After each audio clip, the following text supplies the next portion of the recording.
Selamat berjumpa kembali bersama saya, Pastor Lawrence Dihe, dalam acara renungan pada Hari Raya Tritunggal Maha Kudus. Ibu bapak, saudari-saudara yang terkasih, Tritunggal Maha Kudus membingungkanmu? Mengapa harus demikian? Karena ibu bapak, saudari-saudaraku, dalam keseharian hidup kita, sering sekali muncul pertanyaan, kok mengapa orang Katolik memiliki 3 Allah? Mengapa Allah orang Katolik itu diperanakkan? Apakah itu membingungkan saudara? Saudara-saudariku yang terkasih, kalau kita melihat dalam kitab suci, maka istilah Tritunggal atau Trinitas memang tidak ditemukan dalam kitab suci. Namun makna yang dimaksud dalam istilah teologis ini terkandung jelas dalam kitab suci. Misteri Tritunggal tersirat dalam bab pertama Injil Markus tentang pembaptisan Yesus. Markus bab 1 ayat 9 sampai dengan 11. Bagian ini merupakan intisari wahyu Allah Tritunggal. Allah Bapa mewahyukan Yesus sebagai putranya yang terkasih. Sementara Roh Kudus memperlihatkan diri dalam rupa merpati. Sementara itu Injil Matius melangkah lebih jauh.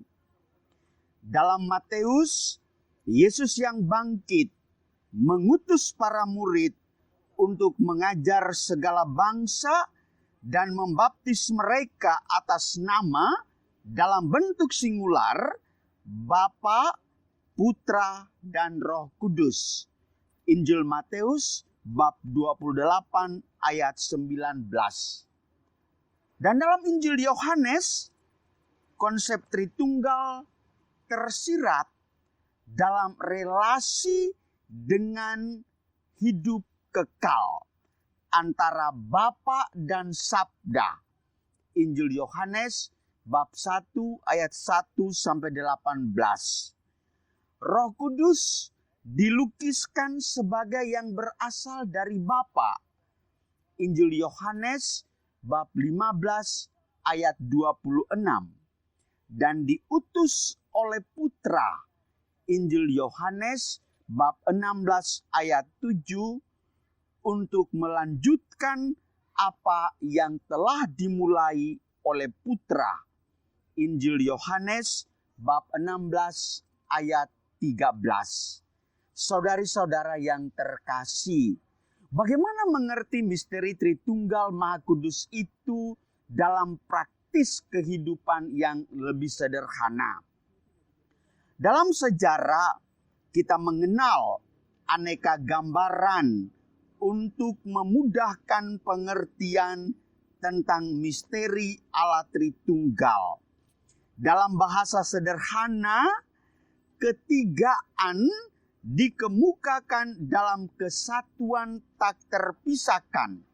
Misalnya dengan gambaran matahari, cahaya, dan kehangatan. Demikian pandangan Santo Tertullianus. Ada pula yang melihat bahwa dari sudut pandang manusia, Bapa adalah Allah di atas, Putra Allah bersama kita, dan Roh Kudus Allah di dalam kita. Ajaran atau dogma gereja tentang Tritunggal sejak awal sampai saat ini hanya dapat kita terima dengan iman atau kepercayaan, bukan dengan pengetahuan. Tritunggal Maha Kudus diterima dengan iman, bukan dengan pengetahuan. Merayakan misteri Tritunggal ini, kita diingatkan dan patut bersyukur kepada Tuhan. Sebab sejak dibaptis, kita dapat mengalami kasih Allah Bapa dan bimbingan Roh-Nya seperti yang kita alami dalam kasih Kristus Putranya.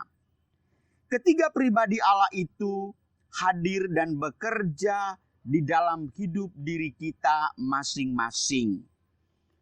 Ceritanya demikian. Kita memandang Allah Bapa sebagai pencipta yang memanggil kita turut serta mengambil bagian dalam cinta kasih penyelamatannya menuju keselamatan umat manusia. Karena kita dijadikan putra dan putrinya. Kedua, kita memandang Allah Putra sebagai gambaran Allah yang paling nyata dan tampak. Yesus Kristus Putra Allah yang datang ke tengah kita, ikut serta mengalami dan merasakan nasib kita sebagai manusia. Bahkan dia adalah satu-satunya manusia yang tidak berdosa tetapi ikut dalam kedosaan manusia. Dan yang ketiga, kita memandang Roh Kudus sebagai kasih karunia antara Allah Bapa dan Putra. Roh ini lewat Kristus datang dan hidup di dalam gerejanya dan di dalam pribadi setiap pribadi anggota gerejanya itu. Dengan demikian kita dapat menempuh jalan hidup kita penuh kasih yang benar menuju kehidupan kekal. Maka demikianlah hidup triniter sejati adalah sekaligus hidup misioner. Sebagaimana dalam Injil Matius dikatakan, pergilah dan baptislah mereka di dalam nama Bapa dan Putra dan Roh Kudus.